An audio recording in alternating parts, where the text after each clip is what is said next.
When I first read the book, Emotionally Healthy Spirituality, I was a little shocked that play and recreation made it onto Scazzero's list of spiritual disciplines. Yet the more I thought about it, the more I realized that these activities are absolutely essential for our well-being. True recreation leads to the recreation of our bodies, minds, and spirits, which allows us to worship God more deeply and serve Him more effectively. Psychologists describe play as any activity that's voluntary, flexible, and enjoyable. With 4 children in our family, I've read literally hundreds of children's books over the years. One stands out as having some important lessons about play and recreation. The King's Stilts by Dr. Seuss. Once upon a time, a king and his people lived on a beautiful island in the middle of the ocean. The people lived happy lives and only had one concern: the tide. You see, the island was a sunken island, and the high tides could easily wash away the people. Fortunately, the inhabitants had planted trees around the perimeter of the island. These trees, with their tightly interwoven roots, kept the tidal waters at bay. The only problem? A certain type of bird loved to eat the roots that served as a protective wall around the island. Well, the king knew what he had to do. He personally trained an army of cats to chase away the root-eating birds. Every day, the king would wake up early to take care of his royal duties. He would then marshal his cat troops, train them, and set them loose to protect the island. As you can imagine, the king's work was exhausting. However, there was something that the king did at the end of every day that filled him with energy. He would go to his closet and pull out a pair of red stilts. The king loved his red stilts. He would excitedly climb on them and run around the kingdom with a childlike abandon. After his playtime, the king felt refreshed, energized, and ready for another busy day at the office. Unfortunately, not everyone in the kingdom approved of the king's antics. Lord Droon, one of the king's nobles, thought that the king's childish behavior was unseemly, distasteful, and downright inappropriate. So when the king was not looking, Lord Droon stole the red stilts. He told one of the young pages in the king's court to bury the stilts so that the king would never find them again.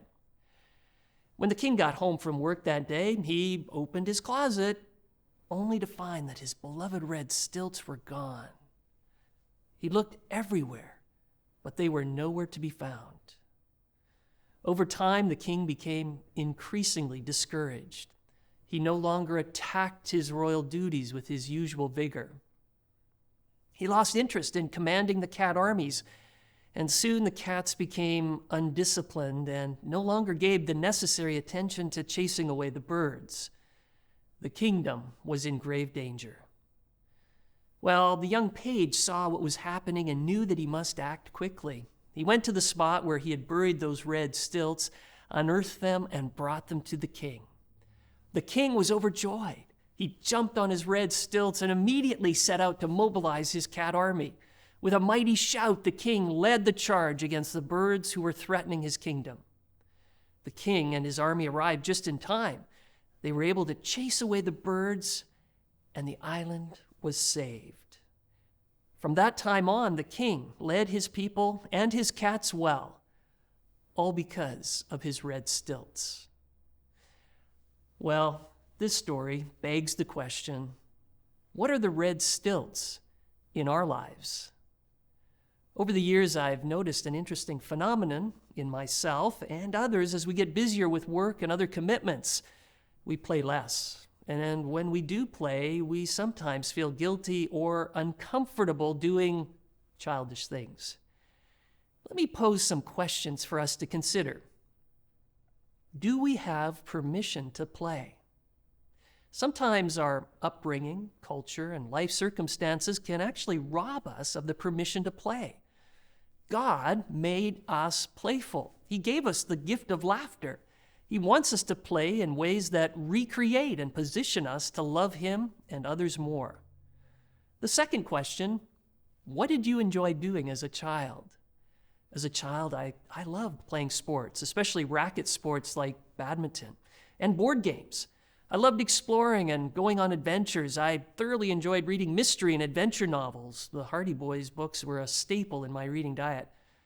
It makes sense that these kinds of activities would also be enjoyable for me as an adult. And they are. Tapping into some of our childhood fun activities can reinstate play to its rightful place and necessary place in our lives. The third question is, how often do you play? Playfulness really is a lifestyle. It's important that we schedule playtime, but it's even more important that we enjoy life as it happens. Whether it's enjoying the fun banter in the workplace or making sure that we devote some time to an enjoyable hobby, we need to practice playfulness. The fourth question, what recreates you? This question is startling, like the one I posed in the section on practicing Sabbath. What gives you life? Even though play and recreation are not the full story when it comes to a Sabbath focus, they are an important way to rest, rejuvenate, and refocus on God and His priorities. A Sabbath lifestyle of rest that stretches from Sunday to Saturday will have a strong play component. Plato once said, "You can discover more about a person in an hour of play than in a year of conversation." Our true identities often surface as we play. The guards come down and we're kids again. Not only do others see more of who we really are, but we experience the refreshment and healing that comes from playfulness and laughter. Perhaps you struggle to see the importance of play or aren't sure how to develop this spiritual discipline.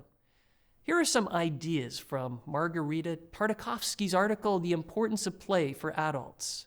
The first idea is to change how you think about play. Part of the challenge is that we tend to associate play with childhood, which leads to the thinking that playfulness is childish. Yet Tartakovsky claims that play brings joy to adults, which is essential for problem solving, creativity, and relationships. The second idea is to surround yourself with playful people. Playfulness is contagious. As you hang out with playful people, you'll likely find yourself slipping into a spirit of playfulness too. The third idea is to play with little ones. There's nothing quite like a child to bring the child out of us. The wisest man who ever lived understood the importance of enjoying life. Solomon wrote in Proverbs 17:22, "A cheerful heart is good medicine, but a crushed spirit dries up the bones." Ready for a big dose of good medicine?